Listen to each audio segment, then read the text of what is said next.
जय जोहार, नमस्कार। छत्तीसगढ़िया चैनल देख रहे हैं आप। छत्तीसगढ़ की तमाम सभी बड़ी महत्वपूर्ण काम की खबरों की शुरुआत करते हैं आज की पहली बड़ी खबर के साथ। गौरव समागम 2023 में श्री मुख्यमंत्री भूपेश बघेल ने बड़ी सौगात देते हुए राज्य के सभी नगरीय निकायों के विकास कार्य हेतु लगभग 1000 करोड़ रुपए देने की घोषणा की, जिसमें 100 करोड़ रुपए रायपुर नगर निगम को, 50 करोड़ रुपए बिलासपुर नगर निगम, 25 करोड़ रुपए दुर्ग नगर निगम, साथ ही 20-20 करोड़ भिलाई, चरौदा, अंबिकापुर, जगदलपुर नगर निगम को दिए गए। इसके अलावा बिरगांव, धमतरी, चिरमिरी को 10-10 करोड़ रुपए, रिसाली, राजनांदगांव, रायगढ़, कोरबा को 15-15 करोड़ रुपए तथा प्रदेश के सभी नगर पालिकाओं को 5-5 करोड़ तथा नगर पंचायतों को 3-3 करोड़ रुपए दिए जाएंगे। रायपुर एवं भिलाई में सॉफ्टवेयर एवं हार्डवेयर सुविधा सहित BPO खोलने की घोषणा। के अलावा भिलाई में 20 करोड़ की लागत से विश्व स्तरीय सेंट्रल लाइब्रेरी कम रीडिंग जोन बनाया जाएगा। सुरक्षा व्यवस्था हेतु शहर में मार्केट एरिया पर लगेंगे CCTV कैमरे। नगर निगम के द्वारा व्यापारियों के ऊपर सामान बेचने पर लगाया जाने वाला चुंगी कर को भी 25 रुपए से बढ़ाकर 35 रुपए कर दिया गया है, जिससे नगर निगम के आय में वृद्धि होगी। आज मंत्री डॉक्टर प्रेमसाय सिंह टेकाम शैक्षणिक मंडई और मुख्यमंत्री गौरव शिक्षा अलंकार पुरस्कार समारोह में होंगे शामिल। आपको बता दें कि इस मंडई का आयोजन वाड्रफ नगर के Swami Atmanand English medium school में किया जा रहा है। शक्ति गारमेंट दंतेवाड़ा की तर्ज पर मुख्यमंत्री भूपेश बघेल ने शहरी महिला आजीविका केंद्र हेतु 7.5 करोड़ रुपए देने की घोषणा की है। प्रदेश के महिलाओं को यहां जीवन यापन करने के लिए काम सिखाया जाएगा। इसके लिए रायपुर में 1000 सीट, भिलाई में 500 सीट तथा बिलासपुर में 750 सीट महिलाओं के लिए आजीविका केंद्र में मौजूद रहेंगे। छत्तीसगढ़ में सेकेंड हैंड गाड़ियों की खरीदी बिक्री होगी आसान। परिवहन सुविधा केंद्रों में ट्रांसफर हो जाएगा नाम। सिर्फ 100 रुपए अतिरिक्त शुल्क लगेंगे, जाना नहीं पड़ेगा RTO। जी आप घर बैठे ऑनलाइन माध्यम से नाम ट्रांसफर 100 रुपए शुल्क के साथ कर सकते हैं। राज्य के सभी राजमार्ग में ई-डिटेक्शन सिस्टम शुरू किया जा रहा है। इसके चलते बिना फिटनेस और बिना टैक्स वाले गाड़ियों का टोल प्लाजा से आवागमन पर चालान ऑटोमेटिक कट जाएगा और चालान कटने के बाद गाड़ी चालक के ऊपर कार्रवाई भी किया जाएगा। इस नियम को देखते हुए अब सभी वाहन संचालकों को सभी प्रकार के दस्तावेज तैयार रखना होगा। छत्तीसगढ़ परिवहन विभाग ने ऐसे गाड़ियों का पता लगाने के लिए NIA उड़ीसा के सहयोग से ई-डिटेक्शन सिस्टम पोर्टल को विकसित किया है, जिसका उद्देश्य आने जाने वाले राष्ट्रीय राजमार्ग में गाड़ियों की जानकारी को इकट्ठा करना है। पहले चरण में टोल नाका को ई-डिटेक्शन सिस्टम से जोड़ा गया है। बाद में खनन और औद्योगिक क्षेत्रों में NPR कैमरे के माध्यम से वाहन में लदे माल और गाड़ी के बारे में जानकारी लिया जाएगा। सुप्रीम कोर्ट के द्वारा 58% आरक्षण में दिए गए फैसले के बाद मुख्यमंत्री भूपेश बघेल ने सभी विभागों को भर्ती प्रक्रिया में तेजी लाने के निर्देश दिए थे, जिसके चलते सामान्य प्रशासन विभाग ने सभी विभागों को आदेश जारी करते हुए कहा, नियुक्ति और चयन प्रक्रियाओं को तुरंत शुरू करें। जानकारी के मुताबिक छत्तीसगढ़ में 58% आरक्षण के मामले को उच्च न्यायालय ने हाईकोर्ट के फैसले पर रोक लगा दिया है, जिसके चलते 58% आरक्षण में लगे स्टे को हटा दिया गया है, जिसके बाद सरकारी पदों में भर्ती का रास्ता साफ हो गया है। मुख्यमंत्री भूपेश बघेल ने कहा है कि वैज्ञानिक सोच के बिना लोगों का आगे बढ़ पाना संभव नहीं है। मुख्यमंत्री ने राजधानी रायपुर में 2 दिवसीय 18वां छत्तीसगढ़ यंग साइंटिस्ट कार्यक्रम का शुभारंभ किया। इस मौके पर उन्होंने कहा कि जनप्रतिनिधि और वैज्ञानिक मिलजुल कर के काम करें तो देश के हर एक समस्या का हल आसानी से हो सकता है। उन्होंने कहा कि राज्य सरकार हर क्षेत्र में तकनीकों का उपयोग कर रही है और अपने विभिन्न योजनाओं तथा कार्यक्रम में शामिल किए हैं। युवा वैज्ञानिकों से कहा है कि मौसम में होने वाले बदलाव के बारे में शोध करना चाहिए और इसके बदले जरूरी विकल्प की खोज भी करनी चाहिए। इसके लिए शोध के नए नए तरीके युवा वैज्ञानिकों को सोचना चाहिए। पंडित रविशंकर शुक्ल विश्वविद्यालय के कुलपति डॉक्टर सच्चिदानंद शुक्ल, छत्तीसगढ़ यंग साइंटिस्ट कांग्रेस के अध्यक्ष प्रोफेसर कल्लोर घोष समेत देश भर के यंग साइंटिस्ट इस कार्यक्रम में मौजूद हुए हैं। मुख्यमंत्री भूपेश बघेल ने कहा है कि जिन गोठानों में रोजाना 5 क्विंटल की गोबर की खरीदी होगी, उन गाँवों में बिजली बनाने की यूनिट स्थापित की जाएगी। मुख्यमंत्री ने ये घोषणा रायपुर के साइंस कॉलेज मैदान में आयोजित कोटवार ग्राम पटेल और गोठान प्रबंधन समिति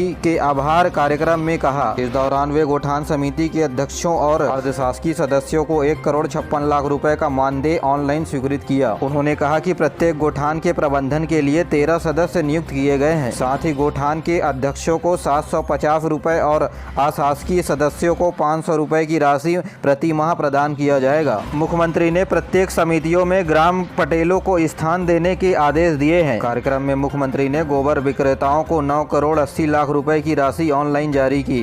बालोद जिले में सड़क दुर्घटना के दौरान एक सीआरपीएफ जवान की मौके पर मौत हो गई। यह जवान गरियाबंद जिले के सरहोली गांव का रहने वाला था, जो श्रीनगर के बड़गांव में पदस्थ था और छुट्टियों पर घर आ रहा था। गरियाबंद जिले के चिकली गांव में एक तेंदुए के हमले से महिला घायल हो गई, जिसे नजदीकी अस्पताल में भर्ती कराया गया है। ये महिला जंगल में लकड़ी बीनने गई थी। नेता प्रतिपक्ष नारायण चंदेल ने जांजगीर चांपा जिले के सेमरा गाँव में भाजपा कार्यकर्ताओं की बैठक ली। इस दौरान वे बैठक में स्थानीय कार्यकर्ताओं से कहा कि आगामी चुनाव के लिए वे एकजुट होकर के कार्य करें। अनुसूचित जाति, अनुसूचित जनजाति और अन्य पिछड़ा वर्ग के विद्यार्थियों को स्नातक स्तरीय प्रतियोगी परीक्षाओं की कोचिंग प्राप्त करने के लिए प्रवेश परीक्षा का आयोजन 14 मई को किया जाएगा। नेवरा तिल्दा में काम कर रहे फैक्ट्री में मजदूर की ऊंचाई से गिरने पर मौत हो गई। वहीं एक अन्य मजदूर घायल हो गया है। पश्चिमी विक्षोभ के कारण प्रदेश के कई स्थानों पर बारिश की संभावनाएं बनी हुई है। मौसम विभाग ने प्राप्त सैटेलाइट के चित्रों के जरिए कहा है, प्रदेश के अधिकांश हिस्सों पर बादल छाए हुए हैं। प्रदेश में बारिश की वजह से रबी फसलों को भी नुकसान पहुंचा है। मौसम विभाग के अनुसार पिछले 24 घंटे के दौरान पिंडर रोड और लोरमी में 4 मिलीमीटर बारिश हुआ है। वहीं मनेंद्रगढ़, तखतपुर, कोटा और बैकुंठपुर में 3 सेंटीमीटर बारिश रिकॉर्ड किया गया है। आज सुबह भी 24 घंटे के दौरान बारिश प्रदेश के कुछ इलाकों पर हो सकती है और इसी वजह से प्रदेश में मौसमी बीमारी का प्रकोप बढ़ गया है। मौसम विभाग का कहना है कि प्रदेश में अगले 24 घंटे के दौरान ओलावृष्टि, बारिश होने तथा वज्रपात होने की संभावनाएं हैं। मौसम विभाग ने अगले 2 दिनों में बारिश और तेज होने की संभावनाएं भी बताई है। छत्तीसगढ़ का मानसून सत्र 18 जुलाई से शुरू होगा। 21 जुलाई तक चलने वाले सत्र के दौरान कुल 4 बैठकें होंगी, जहां प्रदेश के अन्य शासकीय कार्य भी संपादित किए जाएंगे। छत्तीसगढ़ राज्य निर्वाचन आयोग द्वारा त्रिस्तरीय नगर पंचायत और ग्राम पंचायत में रिक्त पदों के लिए निर्वाचन प्रणाली के नियम के अनुसार 12 जून को नाम वापसी के साथ 555 अभ्यर्थी चुनाव मैदान में हैं। नगर पालिकाओं में पार्षद के 8 रिक्त पदों के लिए एवं त्रिस्तरीय पंचायत के कुल 138 पदों के लिए 500 अभ्यर्थियों के मध्य चुनाव होगा। 12 तारीख को नाम वापसी के बाद मनेंद्रगढ़, भरतपुर, चिरमिरी के नाम वापसी के बाद खोंगापानी नगर पंचायत वार्ड नंबर 6 में निर्विरोध चुनाव की स्थिति बन गई है। पूरे प्रदेश भर में पार्षद के 9 पद रिक्त हुए थे, जिन पर चुनाव होना था, लेकिन अब पार्षद के 8 सीटों पर चुनाव होगा। इस चुनाव के लिए मतदान 27 जून को सुबह 8 बजे से शाम 5 बजे तक होगा, जिसके बाद मतगणना कर चुनाव परिणाम की घोषणा की जाएगी। इधर बलरामपुर जिले के राजपुर नगर पंचायत में अविश्वास प्रस्ताव पर वोटिंग हुआ, तो वहीं अविश्वास प्रस्ताव के पक्ष पर 12 वोटिंग, तो वहीं पक्ष में 3 मत पड़े। तो वहीं क्रॉस वोटिंग के मामले में भाजपा ने अपने पार्षदों के ऊपर कड़ी कार्रवाई करते हुए 5 पार्षदों को पार्टी से निष्कासित कर दिया है।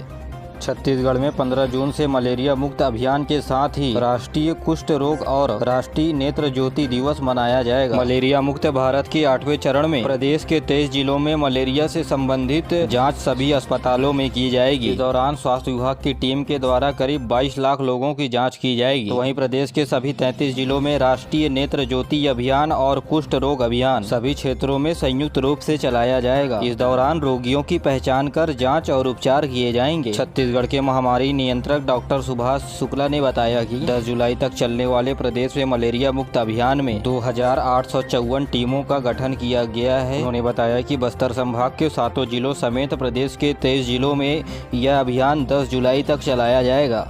कांग्रेस की प्रदेश इकाई के द्वारा अंबिकापुर में संभागीय कांग्रेस सम्मेलन का आयोजन किया गया। इस कार्यक्रम में पार्टी के प्रदेश अध्यक्ष कुमारी शैलजा, मुख्यमंत्री भूपेश बघेल, स्वास्थ्य मंत्री टी.एस. सिंहदेव, खाद्य मंत्री अमरजीत भगत और मुख्यमंत्री भूपेश बघेल मौजूद रहे। सम्मेलन को संबोधित करते हुए कुमारी शैलजा ने कहा कि आगामी विधानसभा चुनाव के लिए कांग्रेस के कार्यकर्ताओं को कड़ी मेहनत करनी चाहिए। वहीं मुख्यमंत्री ने कहा कि अब संभाग स्तर के बाद बूथ लेवल पर एवं ब्लॉक लेवल पर कार्यकर्ताओं की की बैठक बुलाकर मजबूत कार्यबूत को किया जाएगा। दूसरी ओर भारतीय जनता पार्टी के द्वारा प्रदेश भर में चलाए जा रहे महाजन संपर्क अभियान के तहत राजनांदगांव जिले के गायत्री विद्यापीठ में भारतीय जनता पार्टी के कार्यकर्ताओं का सम्मेलन किया गया। इसमें भारतीय जनता पार्टी के प्रदेश प्रभारी ओम माथुर, पूर्व मुख्यमंत्री डॉक्टर रमन सिंह, प्रदेश अध्यक्ष अरुण साव तथा सांसद विजय बघेल समेत अन्य लोग मौजूद रहे। इस दौरान ओम माथुर ने कहा कि केंद्र सरकार के द्वारा चलाए जा रहे योजनाओं की उपलब्धियों के बारे में घर घर जाकर लोगों को बताएं। भारतीय जनता पार्टी के द्वारा इन दिनों प्रवेश उत्सव का आयोजन किया जा रहा है। धमतरी, महासमुंद, राजनांदगांव, गरियाबंद समेत